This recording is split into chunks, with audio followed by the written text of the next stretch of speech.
আচ্ছা, একটা প্রশ্ন করি। নবীজির একজন কলিজার টুকরা মেয়ে ছিল, মেয়েটার নাম কি ছিল?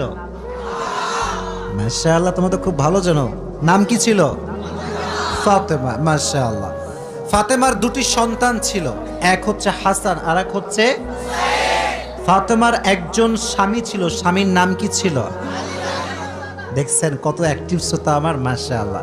আমি নিয়ত করেছি যেহেতু আজকের মূল উদ্যোক্তা হচ্ছে একজন নারী, তো আজকে আমরা একজন নারীর জীবন থেকে কথা বলবো তার মানে এটা নয় যে শুধু নারীদের ওয়াজ, এটা তা নয়, বরং ফাতেমার জীবনীতেও আমাদের জন্য শিক্ষা আছে না নাই? মাশাআল্লাহ। নবীজির একজন মেয়ের দ্বারাই বংশ চলেছে, বংশের ধারাবাহিকতা চলেছে। মেয়েটার নাম ছিল ফাতেমা। ফাতেমার মায়ের নাম কি ছিল?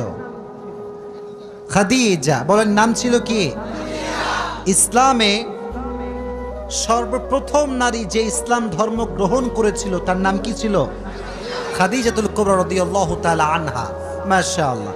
আচ্ছা বলেন তো, ফাতেমার সম্মানটা কম ছিল না বেশি ছিল?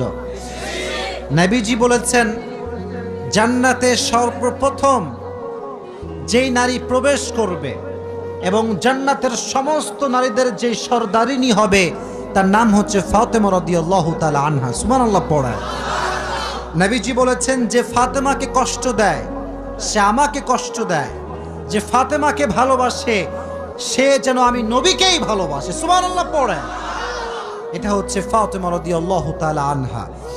ওনার নাম ছিল ফাতেমা আস-সিদ্দিকা, আবার তাহেরা, আবার আছে জুহরা।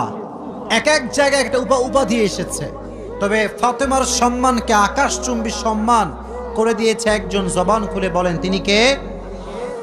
এবার আসেন, ফাতেমা রাদিয়াল্লাহু তাআলা আনহা যখন বিয়ে করেছিলেন তার বিয়ের হাদিস, এই যুবকেরা, এই তো কথা এইটা ছিল না, কথা তো এইটা ছিল না, তোমার চুপচাপ থাকবা একটু গ্যাপে, কেউ কাউকে ধাক্কা দিও না, এখানে জায়গা খুবই কম কারণ সামিয়ারা খুবই কম জায়গায় আছে। আচ্ছা বলেন, ফাতেমার স্বামীর নাম কি ছিল?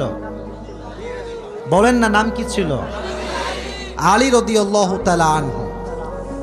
যখন ফাতেমার বিবাহের বয়স ঘনিয়ে আসলো, সর্বপ্রথম ফাতেমাকে, যুবকের হাদিসটা মনোযোগ দিয়ে শুনো, খালি ডান বাম করে মোবাইল নড়াবো না, কথা শোনো।